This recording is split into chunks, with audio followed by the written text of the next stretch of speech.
lake mpaka mtumishi wa Bwana atakaposimama ili aweze kufafanua neno hili. Pamoja nami ni wangapi ambao wanamkaribisha Pastor Simon aweze kuzungumza pamoja nasi? Karibu sana mtumishi wa Bwana, unene na watoto wa Mungu. Nashukuru sana. Mungu ni mwema. Mungu ni mwema. Nashukuru sana kwa sababu ya nafasi hii. Wanaotufuatilia kutoka manyumbani kupitia njia ya online, tunawakaribisha katika njia ya kipekee katika mkutano huu ambao tulianza siku ya jana, na tukaweza kutembea kuangalia mambo ambayo Mungu ama Roho wa Mungu angependa kwamba tuweze kuangalia katika juma hili nzima. Kwa wale ambao tunapatana nao mara ya kwanza, jina langu anaitwa Pastor Simon Onyuro. Natoka katika maeneo ya Kware Central hapa Nairobi, katika mji wa Pipeline. Nashukuru sana kwa sababu ya kipindi hiki, na nashukuru kwa sababu vile Mungu ametupatia uwezo ili kwamba tuweze kuingia tena siku ya pili katika maombi haya ya idara ya publishing. Jana tuliweza kuangalia mambo kadha wa kadha, kwa sababu jana kuna yale ambayo labda Mungu kuwa mmefikia kwamba ningependa kwamba niwapatie tu ukumbuzo kwa yale ambao tuliweza kuangalia. Jana tuliweza kuangalia tukagundua kwamba idara hii ya publishing haikuanzishwa na mtu yeyote. Na tulipoangalia ni idara ambao ni mzee sana, ni ya kitambo katika kanisa letu la Kiadventista. Na tukaangalia kwamba Mungu mwenyewe akaanzisha idara hii. Tukaangalia katika fungu la Exodus chapter 17 verses 14. Tulipoangalia pale kulipokuwa na Musa wakati Wanaisraeli wametoka katika jangwa la dhambi, the wilderness of sin, kwamba wakafika mahali wakawa wameishi kuwa na kiwi.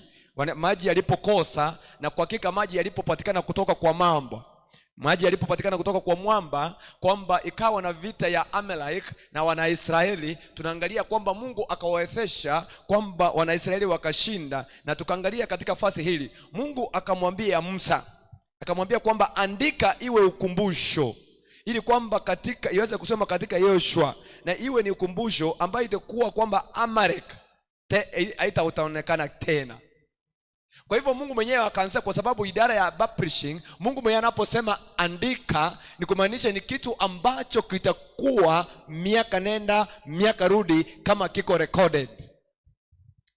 Na tukagundua kwamba katika Exodus chapter 31 verses 18 tunaangalia bado Mungu mwenyewe anaandika kupitia kidole chake kwa the stone tablets ambao zilikuwa zimeandikwa sheria 10.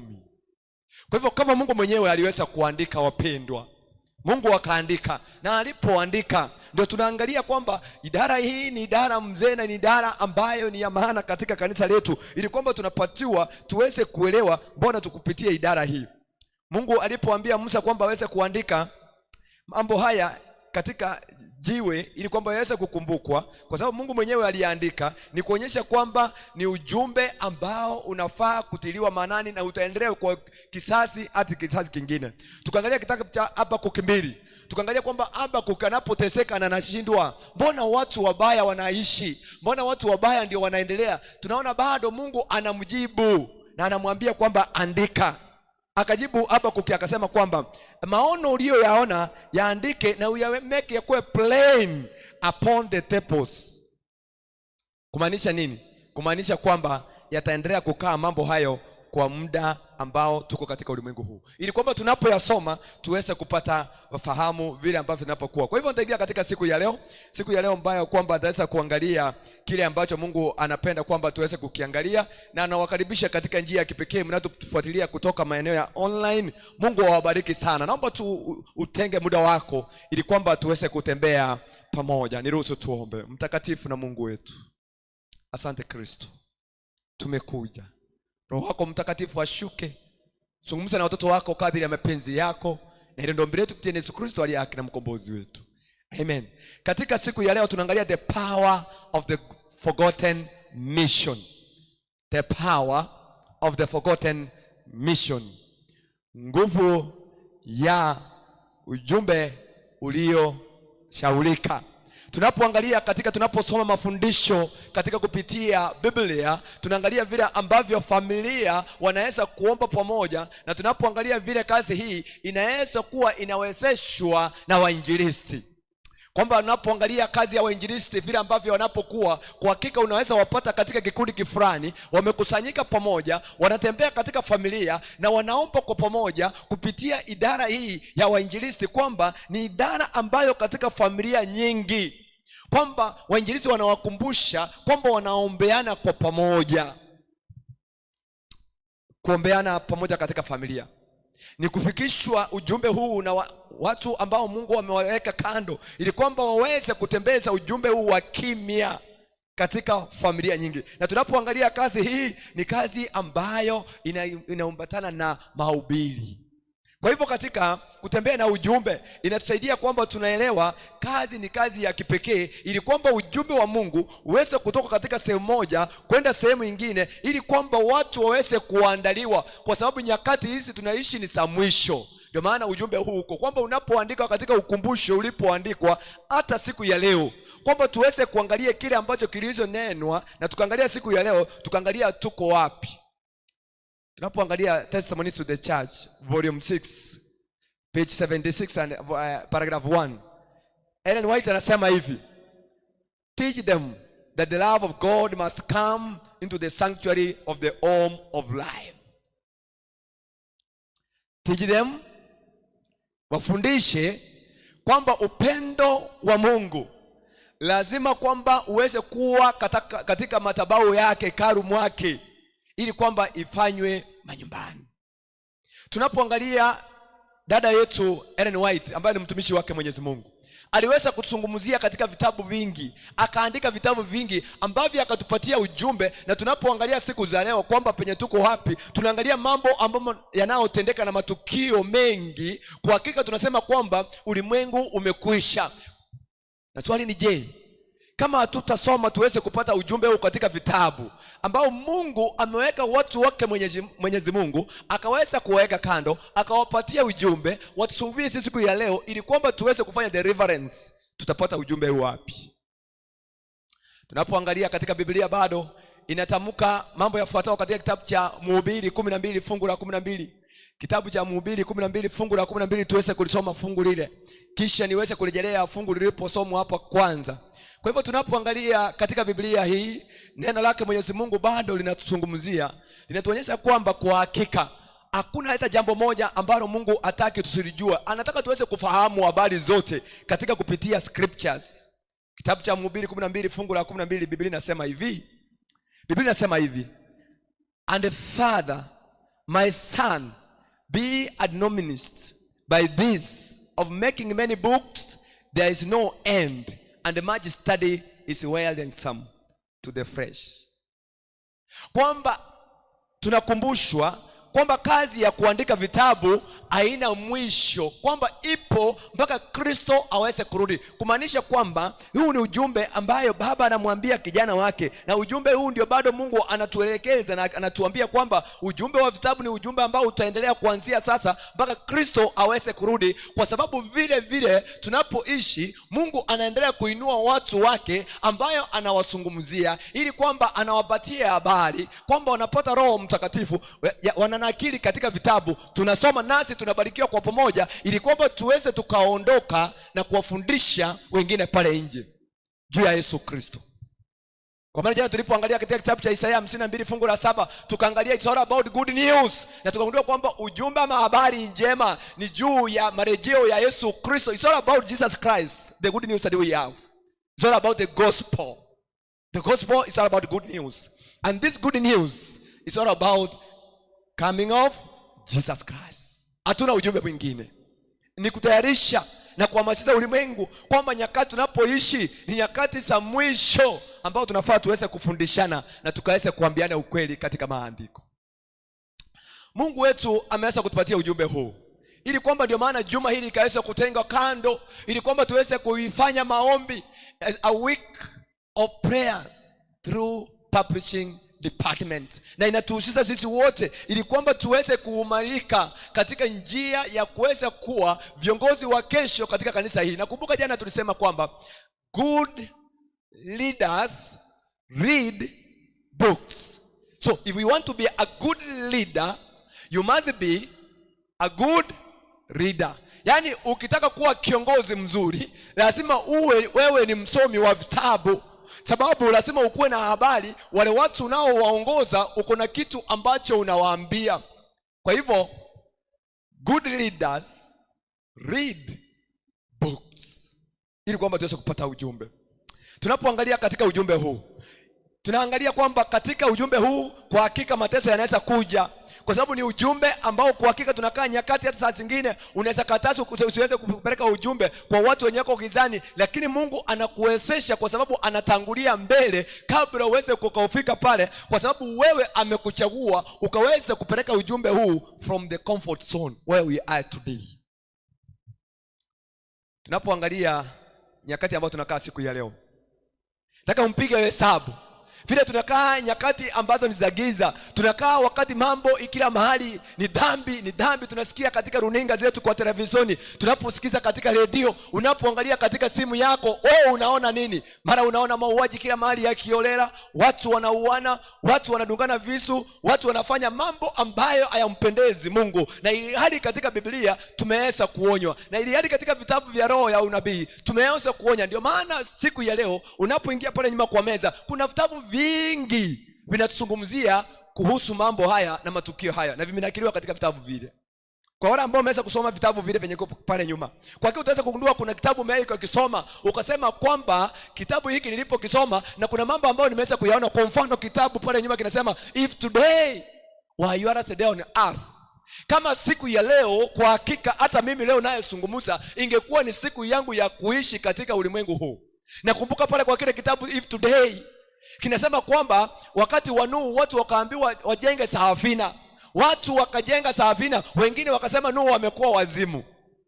For sure kuna jamaa ambaye anaitwa Kambezi, kwamba yeye mpaka alikuwa wakati wa mwisho akajiondoa.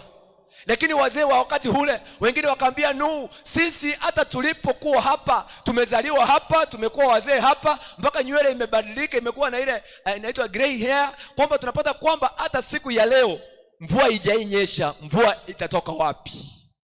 Watu wakamkejeli Nuhu. Nuhu anawaambia bado tujenge safina, watu hawakusikia. Hata siku ya leo watu wanaambiwa Yesu anarudi, hawataki kusikia kurudi kwa Yesu Kristo. Hicho kitabu kilichoandikwa ni kitambo, ni kilichoandikwa kwa sasa, bado ujumbe bado huko, lakini unaposoma pia matokeo yenye yako pale kwa hicho kitabu if today, kwa hakika utaona Yesu anarudi. Lakini bado nasema we are comfortable, tuko sawa tu, tunasema tuende mbele, tuko sawa. Lakini matukio yanapofanyika, hivyo ndivyo Mungu anazungumza na watu wake kupitia maandiko.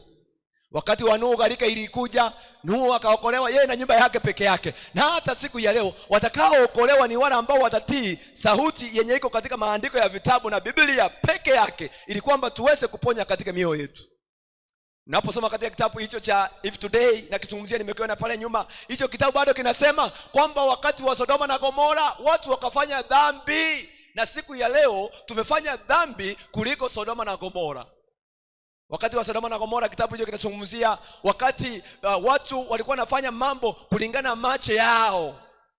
Kinasema mpaka wakati wa homosexuality. Ndio wakati tunakaa mgumu kwamba vijana wetu kwa hakika wengine wameingia katika mambo hayo, na mambo hayo watawapata wapi? Katika vitabu. Mwandishi wa hiyo kitabu anasema kwamba wakati wa Sodoma na Gomora mambo yalikuwa mabaya, anatuonyesha habari hivyo vile ambavyo ilikuwa, na mji huo ukaharibiwa. Na sisi dunia tunayokaa kwa hakika ulimwengu umejaa giza, vijana wetu wanaangamia, na ili hali Biblia inatuzungumzia vijana wetu wameingia katika mambo hayo. Tuko na ujumbe wao, Mungu ametupatia watu wake, Mwenyezi Mungu wamenakili ujumbe huu ili kwamba watu waweze kuelewa. Hata siku ya leo watu bado hawasikii. Nataka niwaambie wapendwa, there is power in reading books. There is power in having these books, kwa sababu vinatupatia light ambayo kwa hakika is the lesser light, inatuelekeza katika Biblia takatifu. Tuko na watoto wetu manyumbani. Kwa mfano wakati ambao tumefunga siku ya leo, tuko holiday, tuko na watoto wetu ambao wako nyumbani wanasoma colleges, wengine wanaenda secondary schools. Lakini kuulize swali, je, Mtoto wako anapokuwa nyumbani anaangalia programu hipi katika televisheni? Mtoto wako anapokuwa nyumbani simu yake anaitumia namna gani? Katika ujumbe wa vitabu ndio tuone kwamba vitabu ni vya maana sana, kwamba inafaa tuweze kurevive ourselves, renew our mind and understand what we are supposed to do in this time, in these evil days. Katika nyakati hizi ni nyakati za maovu. Wasichana wetu wadogo, unapoingia katika mitaa, unapoangalia vile ambavyo wanafaria, vile ambavyo wanatembea, kwa hakika kuna vitabu vingi vinaonyesha wasichana wetu vile ambavyo wanafaa kuweza kujielewa, vile stages zinapoenda. Kuna kitabu inaitwa Smart Love. Hicho kitabu, chini wazazi wangapi wako na hicho kitabu kwa wazazi wao pale nyumbani, watoto wao pale nyumbani? Lakini kitabu hicho kinazungumzia mtoto vile ambavyo anaweza kuunderstand mambo na relationship. Inamkanya kwamba anapokuwa anasoma kuna vitu afai kufanya. Sikiliza, Amosi 3:7. Unabii unasema kwamba Mungu hawezi akafanya jambo lolote isipokuwa lazima wahamasishe watumishi wake, kisha wakatuambia sisi. Lazima atiambie watu wake ujumbe kile ako na matazamio ya kuweza kufanya. Hakuna jambo ambalo Mungu atafanya bila kutuambia sisi. Hakuna. Kwa hivyo kila ujumbe tuko nao. Na je, mbona tusikumkumbatie ujumbe huo? Sikiliza vile Biblia inasema, Amosi 3:7. Amosi 3:7 Biblia inasema, surely the Lord God does nothing unless he reveals his secret to his servants the prophets. Anachifunua kwao, kisha sisi tunapata ujumbe huu. Ndio maana juma hii nzima tuko na maombi ya publishing that week, ili kwamba katika uchapishaji wa vitabu tukumbushane ujumbe huu katika neno lake Mwenyezi Mungu, katika kupitia njia ya vitabu, ili kwamba tuweze kuelewa vile Mungu anataka tuweze tukaishi katika familia zetu. Piga hesabu siku ya leo vile familia zetu tumeumia manyumbani. Watu wako katika familia, wengine wameumizana, wamekatana mikono kwa sababu mambo na familia kutoelewa. Ni kwa sababu wengi wamekosa kusoma, wakapata neno lake Mwenyezi Mungu, wakapata himizo vile ambavyo wanaweza wakaishi licha kuwa na marumbano katika familia zetu. Nataka niwaambie watu wa Mungu, Mungu wetu anatupenda. Kama ni ujumbe wa kifamilia, ametupatia. Ujumbe wa afya, ametupatia. Ujumbe kuhusu vijana wetu, ametupatia. Ujumbe kuhusu mambo na uongozi, ametupatia. Tutakuja kusema nini? Kwa sababu ujumbe huu wote tuko nao katika vitabu vyetu ambavyo tunaweza kusoma na tukaweza kuelewa kile Mungu anataka tuweze kufanya. Ndio maana Biblia inasema kwamba kwa hakika Mungu hawezi akalifanya jambo lolote mpaka aweze kujifunua kwa manabii, ili kwamba na sisi tunapata ujumbe huu. Lakini tunapoangalia nyakati tunakaa, tunasema we are just comfortable, tunaelekea Zion. But tunapoelekea Zion, we need to prepare ourselves, ili kwamba Yesu anaporudi kwamba tuseme kwamba kwa hakika tumeweza kuyafanya yaliyo mapenzi yako, yaliyo mapenzi yako.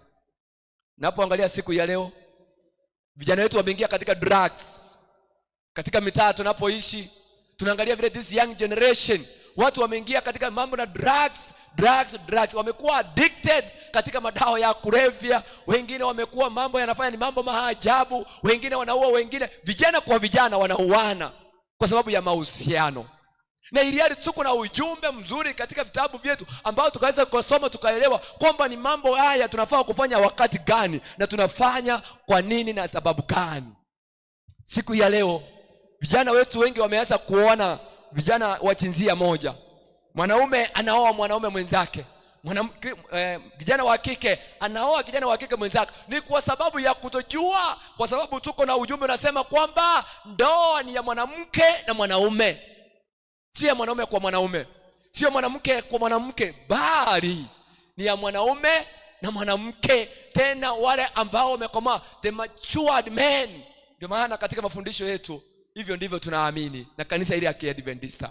Na hivyo ndivyo Mungu aliweza kuweka kwamba kuna vitabu pale nyuma vinazungumzia kwamba inaonyesha kwamba ndoa ni nzuri. Ndoa is not a scam vile watu wanasema siku ya leo.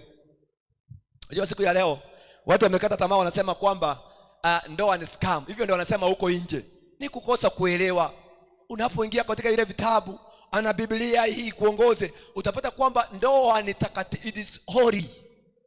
Mungu mwenyewe akaianzisha katika jamba la Edeni, na alipoianzisha na akaibarikia, akatakazia wazazi wetu wa kwanza, na harusi ikafanywa.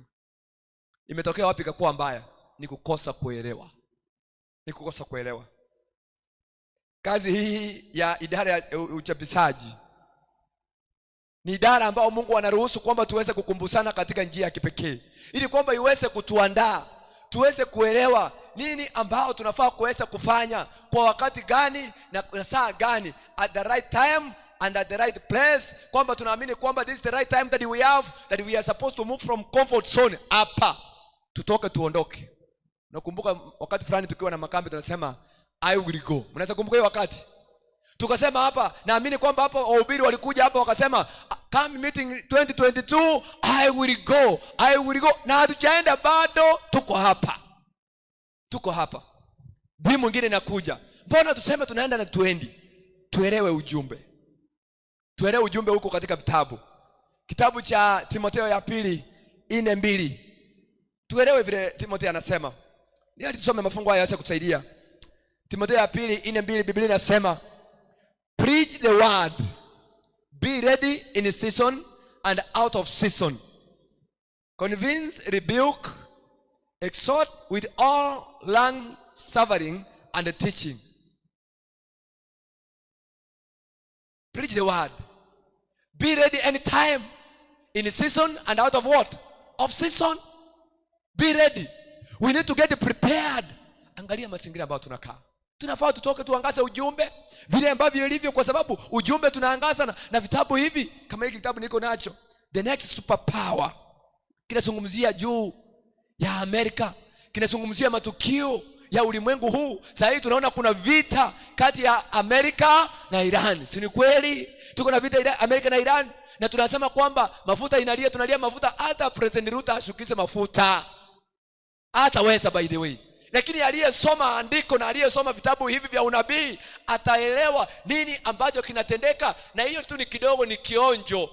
Itakuja mpaka mtatembea na punda. Inakuja, by the way. Tunapoona matukio haya ya kivita, unabii unasema kwamba tunafaa kuelewa tumetoka wapi, tuko wapi na tunaelekea wapi.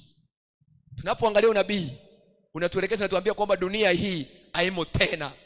Dunia hii inaelekea kuisha, kwa sababu tunapoangalia matukio, mabomu vile yanatupwa, mara tunaangalia yametupwa Saudi Arabia, mara yametumwa Qatar, kwa sababu ni kurevenge. Na hiyo imekuwa tu ni kionjo tu. Ni kionjo tu. Kuna mengi yatakuja. Lazima tuweze kuelewa mbona katika matukio haya tunapoangalia katika unabii inatuonyesha kwamba yule ibilisi atasimama kwamba aweze kusindua ndoa ya jinsia moja. Mbona ibilisi asimame ndoa ya jinsia moja? Kwa sababu anataka kumaliza kile ambacho Mungu alifanya, lakini hataweza. Kwa sababu hiyo ndio mpango yake. Ndio maana siku ya leo nisikia kuna sindani imekuja, injection. Watu wanadungwa ndio wasiambukizwe maradhi ya ukimwi. Si ni kweli? Mimi sikatai ndio. Lakini kwamba inaonyesha kwamba mbona tuseme kwamba tunaweza kukaa bila kufanya hayo maneno, kwamba tuende kwa njia ambayo Mungu alitupatia mpango wake na tukaelewe. Hivyo ndivyo shetani yako nataka tuonyeshe mambo hayo.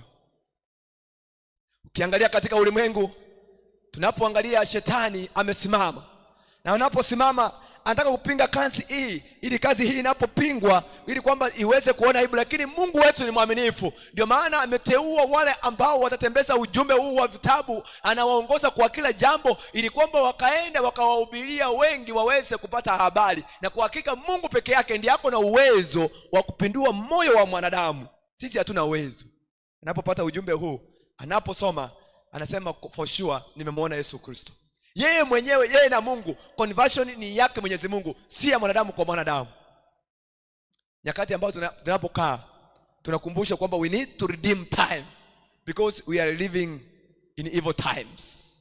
Tukomboe wakati. Nataka mpige hesabu. Si nyinyi mnaona nini? Vitabu vimetuambia mambo mengi, idara imetuambia mambo mengi. Hakuna jambo ambalo tunaliona hapa nje alijaandikwa kwa ujumbe pale nyuma kwa meza. Hebu jaribu kupita hapo kwa meza siku nyingine, upitie kwamba uangalie kila kitabu, uchukue muda ukisome. Kama ni mafasi yameongelewa, nataka uangalie vile watu wetu wanafaa hapa nje. Vile watu wanafaa. Watu wameanza kutembea wakiwa naked. Na yale tuko tunasema kwamba tunaenda mbinguni. Tutoke katika usingizi, tukahubiri. Tukahubiri kwa sababu tumekaa sana katika Jerusalem. We need to walk and walk and walk to the streets, kwamba tukaweza kuhubiri, kwamba tukawaambia wana wa Mungu kwamba Kristo anakuja, tunakaa nyakati za mwisho, anatuita sisi wote kwa pamoja. Ndio maana nakumbuka ninaposoma kitabu cha Waefeso 5. Najua hapa inasema hivi: God has ordained the publishing work as a means of presenting before the people the right contained in our books, and the canvassers should be impressed with the importance of bringing before the world as fast as possible the books necessary for their spiritual education. Ndio maana ukienda pale nyuma, hii ni maandishi yanasema kwamba ukienda pale nyuma, spiritual education. We have education on how to dress. We have education on how to have our diet. We have education on how to relate one another. We have been educated on how we are supposed to behave when we walk into the church. Every message imekuwa recorded pale nyuma kwa ile vitabu. Tumefundishwa. Hakuna jambo tujafundishwa. Kwa hivyo ni wakati wetu wa kukumbatia ujumbe huu wa vitabu na tukaumweka katika moyo wetu, ili kwamba tukaweze tukaondoke sisi wote, tuweze tukaondoka tukaenda pale nje tukalihubiri neno lake Mwenyezi Mungu. Ndio maana hapo angalia kitabu cha Waefeso, kinanifurahisha sana. Ili naipenda hiki kitabu cha Waefeso 5:15. Napenda hiki kitabu sana. Nataka msikilize, muangalie vile Paulo anasema. Paulo anasema hivi. Inafaa tutoke usingizi, sikiliza. Inasema, see then that you walk circumspectly, not as fools but as wise. Inasema kwamba tuangalie vile tunaponenenda, tusiende kama watu wenye wasio na hekima ama watu wajinga, bali tuende kama watu wenye hekima. Na naulize, je, tunatembea aje? Tunatembea kama watu wenye tuko na hekima ama hatuna hekima? Wewe ndio unajua. Kwa hivyo Paulo anasema kwamba tuone vile ambavyo tunapoenenda, kwamba tusienende kama watu ambao tusio na hekima, bali kama watu wenye hekima.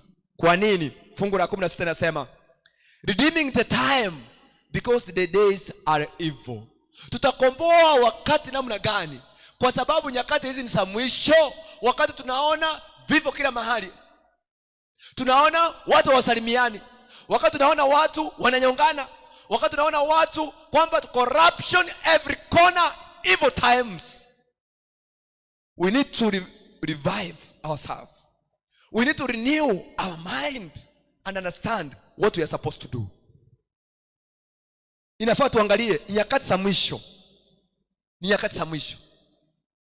Ni nyakati za mwisho, nawaambia wapendwa. Kitabu hiki Biblia kilipoandikwa, na unaposoma vitabu pale nyuma, matokeo mengi utaona kwa hakika penye tuko ulimwengu tena haupo tena.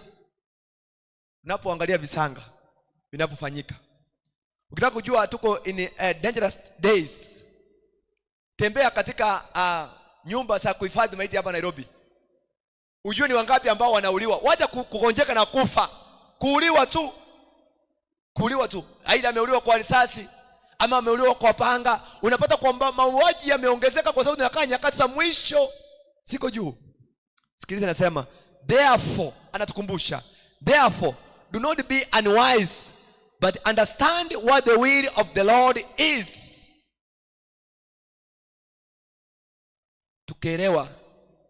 Tukielewa vile Mungu anataka tuweze kuishi, tutabadilika na tuweze kukumbatia ujumbe huu. Tuweze kukumbatia ujumbe huu.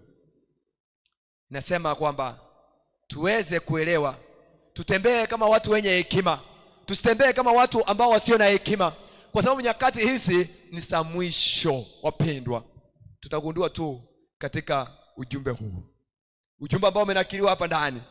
Kitabu hiki inakipenda sana kwa sababu tunapoangalia vile watu wake Mwenyezi Mungu wameishi.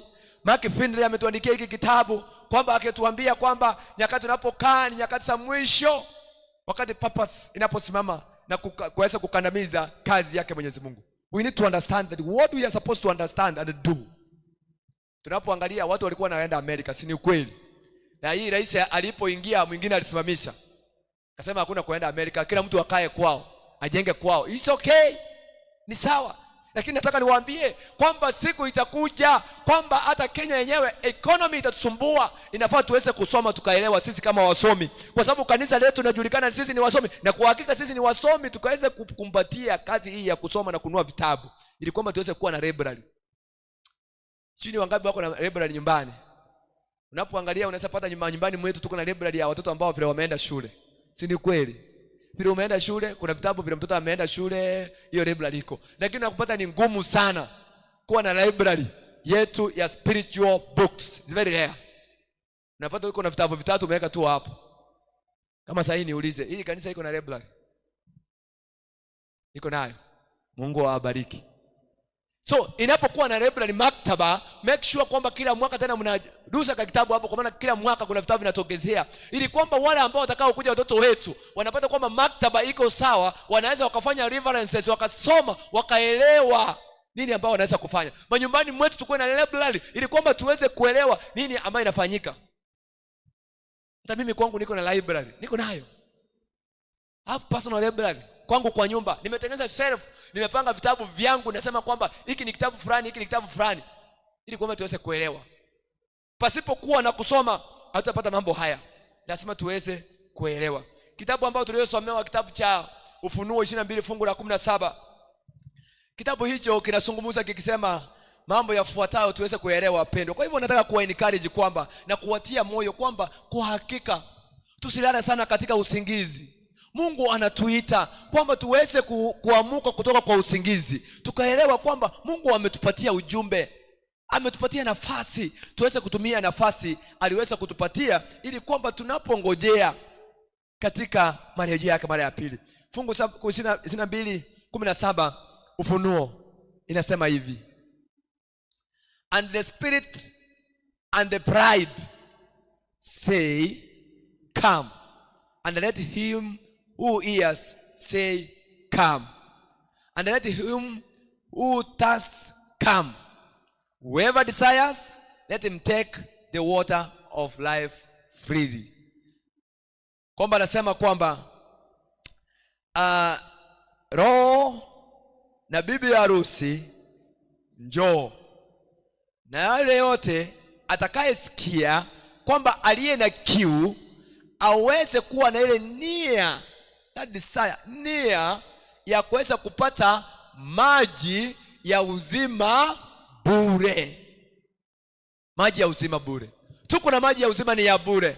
Yesu anatuita, anasema njoo watu wa Mungu. 1:3, come the way you are. I died for you. Wake up. Come. I need you. I died because of you. For free. There's nothing that we gave Jesus to die on the cross. But he died because of our sins. Alikufa kwa sababu ya dhambi zetu. Tuje tunywe maji haya, tukuje tupate habari hizi for free. This is our message. Ni ujumbe wetu. Watu wa Mungu mlio nyumbani mnayofuatilia kipindi hiki, naomba kwamba Mungu atufungue, atuonyeshe vile ambavyo tunafaa kunywa maji haya ya uzima bure, kwa sababu ametuita ili kwamba tuweze tukafanya kazi yake, ili kwamba tuweze kuwa na ujumbe tutakaohubiri pale nje, tukiambia mataifa kwamba ulimwengu unakwisha, bado kuna nafasi imebaki kidogo tu. Njoo mkanywe maji haya bure. Kuna wimbo napenda kwamba unapopata huo wimbo, unapoangalia tungekuwa tunatazamia wimbo nao sema, I have decided to follow Jesus. I have decided to follow Jesus. I have decided to follow Jesus. I have decided to follow Jesus. No turning back, no turning back. Yani no turning, nyuma kamwe hakuna, kwa sababu tuliamua kumfuata Yesu Kristo, na kwa hakika tumepata ujumbe huu. Tusirudi nyuma, kwa sababu ujumbe tunao. Vita tulio navyo sio vita vya mwili na nyama, ni vita vya nini? Ni vita vya kiroho. Fungu langu la mwisho, Warumi 13 fungu la 11. Warumi 13 fungu la 11 inatukumbusha hivi. Warumi 13 fungu la 11, sikiza vile nasema: And do this, knowing the time, that now it is high time to awake out of a sleep, for now our salvation is nearer than when we first believed. Kwamba Paulo bado anasema tuamuke kutoka katika usingizi, kwa sababu tumelala sana, usiku umeendelea sana. Ni wakati ambao asubuhi inakuja, kwamba tunapotoka katika usingizi tukijua kwamba nyakati hizi unakaa, usiku umeisha, unakaribia kuisha, asubuhi inakuja. Na inapokuja tufanye nini? Tutembee tukiwa na mavazi ya nini? Ya nuru. Sikia vile anasema verse 12. The night is fast spent, the day it is at hand. Therefore, let us cast off the works of darkness, and let us put on the armor of light. Let us walk properly. Walk properly. Walk properly as in the day. Kwamba tutembee vile ambavyo watu wa nuru wanafaa kutembea. Not in revelry, not in drunkenness, not in waywardness and lust, not in strife or envy, but put on the Lord Jesus Christ, and make no provision for the flesh to fulfill its lust. Hiyo ndio mambo ambayo tumetembea. Hiyo ndio kuamuka katika kutoka usingizi na kutufaa fasi ambayo ni la nuru, si kwa ulevi, si kwa sababu ya mambo ya giza, bali tufae fasi ya Yesu Kristo, ni kutembea katika njia zinazompendeza Yesu Kristo kama Mkristo. Kama Mkristo tunakumbushwa. Kwa hivyo ni kupitia idara hii kwamba mambo haya tunasoma tuweze kuyaelewa katika ujumbe umenakiliwa na watu wake Mwenyezi Mungu. With God will be with everything, everyone who seeks to understand the truth, that he may set it before others in clear lines. God has spoken clearly and clearly. God has spoken this. The spirit and the pride say, come. We are to make no delay in giving instruction to those who need it. So we as Adventists, there's no need for us to have that delay. We need to move from this comfort zone, because the spirit and the pride say, come. Because there is free water of what? Of life. Maji ya uzima. Maji ya uzima. Maji ya uzima. Tunapoenda tukiwahubiria hapa nje, tunaambia kuja munywe maji ya uzima for free, because we have unique message. Ujumbe tulio nao ni unique. Unajua ukikuja maeneo ambayo tunapokaa pale kwingine, unapata kwamba kwa hakika tumelala kidogo katika usingizi. Unapata pale kuna watu wanahubiri na wanaokota pesa kwa watu. Na tukipeleka hapo ujumbe wa free, tunahubiria na hatuwaitisi pesa za sadaka. Tunasema kwamba sisi tunaomba mtupatie masikio, tuonyeshe vile Kristo anasema kwamba njoo tunywe maji ya uzima bure. Maji ya uzima bure. Pale wanahubiriwa kisha wanaombwa hela. Na sisi tuko na ujumbe ambao ni wa free. Ndio maana tunasema the spirit and the pride says, come and have water of life for free.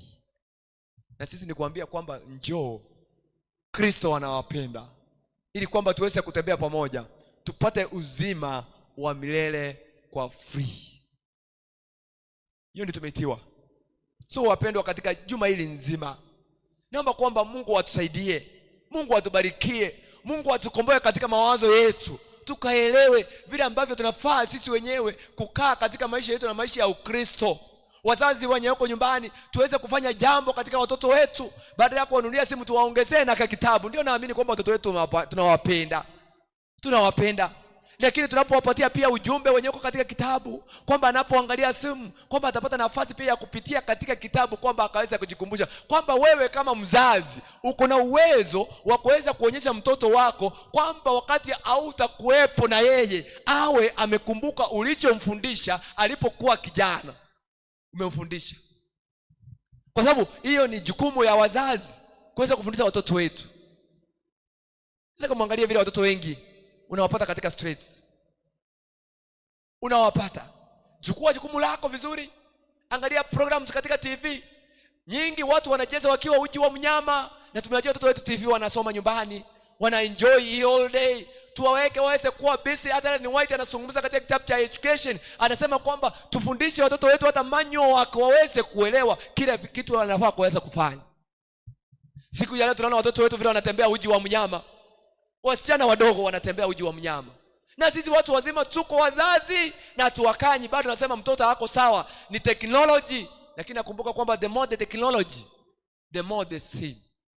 The more the technology, the more the sin. Ndio maana ukiangalia pale nyuma kuna ujumbe umezungumziwa pale nyuma. Pale nyuma kuna ujumbe. Si mkipita hapa mpitie kwa hiyo meza. Hiyo ndio ombi langu mimi. Naomba kwamba ingekuwa ni mapenzi yake Mwenyezi Mungu, kwamba kwa mapenzi yake Mwenyezi Mungu, kwamba at least juma hili uweze kufanikiwa na wewe ukaweza kupata ujumbe huu katika njia ya kipekee, ili kwamba vile Biblia imesema tuamuke kutoka usingizi, kwa sababu nyakati nayo ukaa ni ngumu sana. Nyakati ngumu sana. Kuna msichana niliwaambia kwamba amekaa ICU kuanzia January mpaka saa hii, kwa sababu alipigwa kwa bash penye alienda, aliitwa. Tuzungumze na watoto wetu wanapokoma nyumbani katika holiday hii, kwamba sio mtu yeyote anayeita watoto wetu akaenda kuungana kwingine. Wewe kama mzazi uweze kujua Mungu amekupatia uwezo, the responsibility to bring up that particular child or those children that God has blessed you with in a way that it pleases God, because you are the head, you are the manager of your own family. Lazima tuelewe tutawafundisha namna gani. Huyu msichana aligongwa, amekaa ICU muda mrefu kuanzia Januari mpaka saa hii yako. Nilikuwa ametupa pale Mombasa Road. Vijana wengi katika street, wengine wameuliwa. Wengine wameuliwa. Si wakubwa, si wadogo, ni kwa sababu wanatembea na akina nani? Marafiki wake ni akina nani? Sisi kama wazazi hatutaki kujali. Tunaingia hata kanisani hauoni mtoto wako kwa kanisa. Unasema huyo ni mtu mzima. Si mtu mzima. Ni mtu mzima anapoishi kwake, lakini anapokuwa kwako ako chini ya ulinzi wako, kwa sababu bado wako kwako. Kuna siku utaulizwa wapi, iko wapi kundi ndogo? Kundi niliyopatiwa iko wapi mzee? Kundi niliyopatia huyo Mungu atakuuliza liko wapi kundi ndogo? Liko wapi? Hiyo ndio itakuwa swali.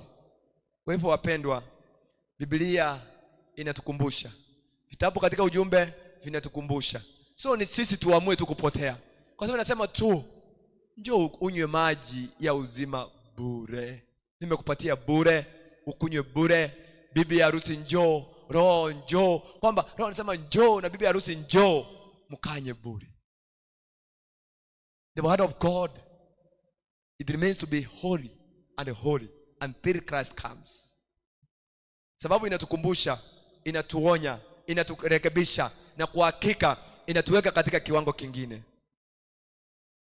Tunapoangalia katika mafundisho haya, tunaangalia kweli katika kanisa letu. Naamini kwamba tuko na coordinator wa publishing ambaye ni dada yetu ambaye amekaa kwa meza pale nyuma, na tunaomba kwamba hii ni kazi ambayo ni ya kujitolea, kwamba watu wengine waweze kujiunga na yeye madam yule, ili kwamba na yeye asije akaondoka wakati fulani kwamba kanisa ikabaki bila mtu mwingine.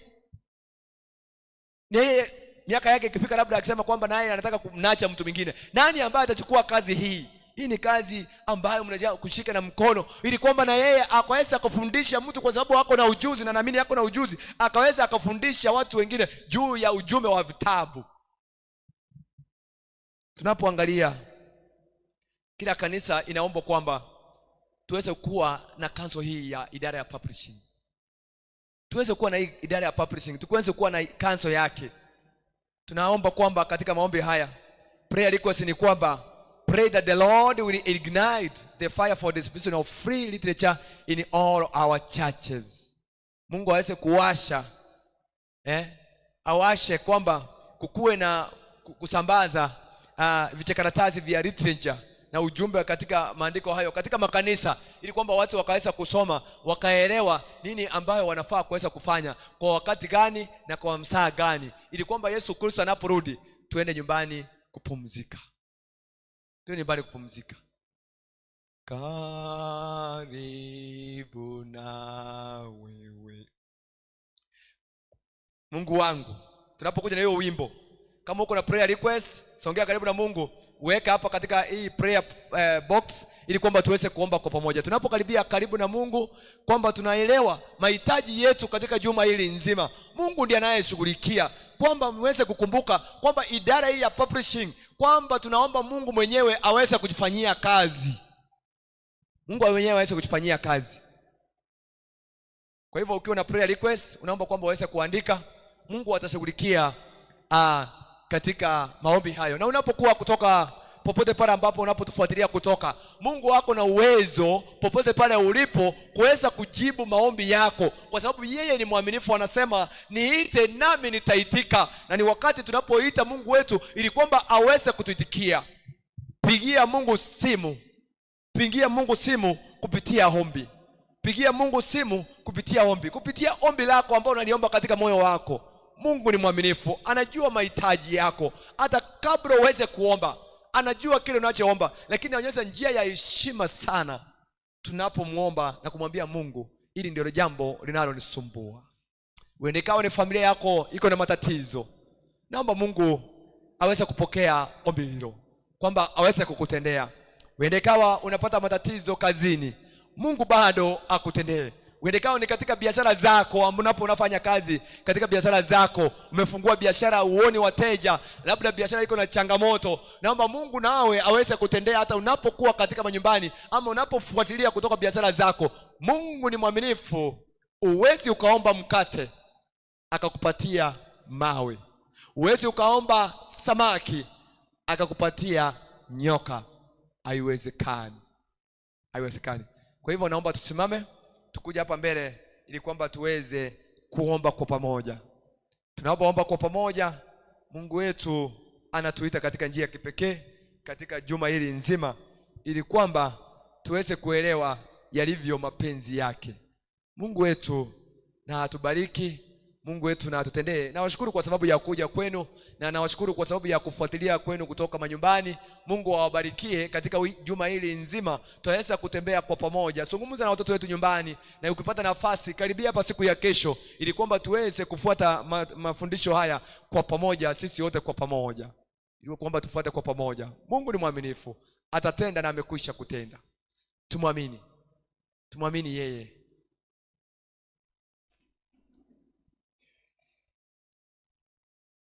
Tunapoenda kuomba, naomba kwamba tuweze kukumbuka idara hii ni idara ya kipekee katika kanisa letu.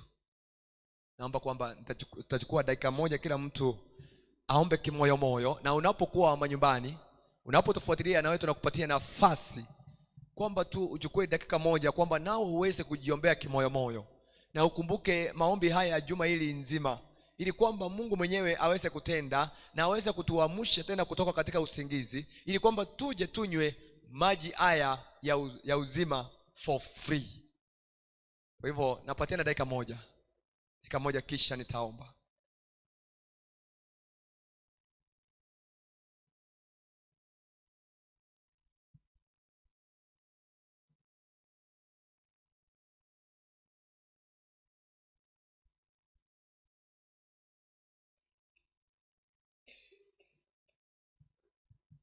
Tunakushukuru Baba na Mungu wetu utupendaye. Jina lako liweze kupatiwa sifa siku zote. Jinsi ambavyo tumesimama mbele hapa madhabahuni, Kristo, tunakualika na tunakuita katika mioyo ya watoto wako. Vile ambavyo umetuzungumzia kwamba ujumbe unasema kwamba tuje tunywe maji ya uzima kwa bure. Kuna mtazamaji ambaye anafuatilia kutoka nyumbani. Kristo ako na ombi lake la kipekee katika moyo wake. Anaomba labda kazi yake, ama labda afya yake, mwili unamsumbua, ama labda kuna jambo ambaye anaona ni nzito katika maisha yake. Mungu, naomba wewe ni mwaminifu. Shuka chini, mpatie tumaini yule ambaye amekosa tumaini. Shuka chini, guza yule ambaye ni mgonjwa. Shuka chini kwamba usungumuze na watoto wako vile yalivyo mapenzi yako. Na vile ambavyo tumesimama hapa, kuna wale ambao wameweka vijikaratasi katika sanduku hili lika hapa mbele. Kristo, hatuna uwezo wa kusoma, lakini wewe uko na uwezo wa kusoma na unajua kile ambacho kimeandikwa. Naomba kwamba Mungu wangu ushuke chini kwamba utende, kila mmoja aweze kusema wewe ni Ebeneza. Kwa hakika umetenda katika juma la maombi ya wiki ya maombi ya publishing. Umetenda. Miongoni mwetu Kristo, vile ambavyo tumesimama, tuko na mahitaji tofauti tofauti. Naomba kwamba uweze kuyashughulikia kwa sababu wewe ni mwaminifu. Kazi hii ya idara ya vitabu wewe mwenyewe ndio ulianzisha. Naomba kwamba uweze kuguza mioyo yetu, tukumbushe kwamba vile tunafaa kukuata na maktaba yetu nyumbani, kwa sababu tunakaa nyakati za mwisho, ili kwamba tuweze kupata ujumbe, tuweze kuelewa nyakati zilivyo, na tuweze kuelewa vile ambavyo utakaporudi na vile ambavyo tuko na wakati gani tuko. Jina lako liweze kutuongoza kwa sababu ni taa ya miguu yetu. Barikia kanisa la Wana-Isri popote pale walipo. Kristo, wabarikie mchungaji wa eneo hili, viongozi wote wa kanisa, wazee wa kanisa katika kanisa hili, wabarikie. Tunapoenda kuachana kwa muda mchache, naomba kwamba uweze kutushikilia na Roho wako Mtakatifu. Roho wako ashuke, atuongoze kwa kila jambo, kwa sababu tumekata nia katika mioyo yetu ya kuweza kusoma vitabu hivi na kupata ujumbe na kuamuka kutoka usingizi, na hilo ndio ombi letu kupitia Yesu Kristo.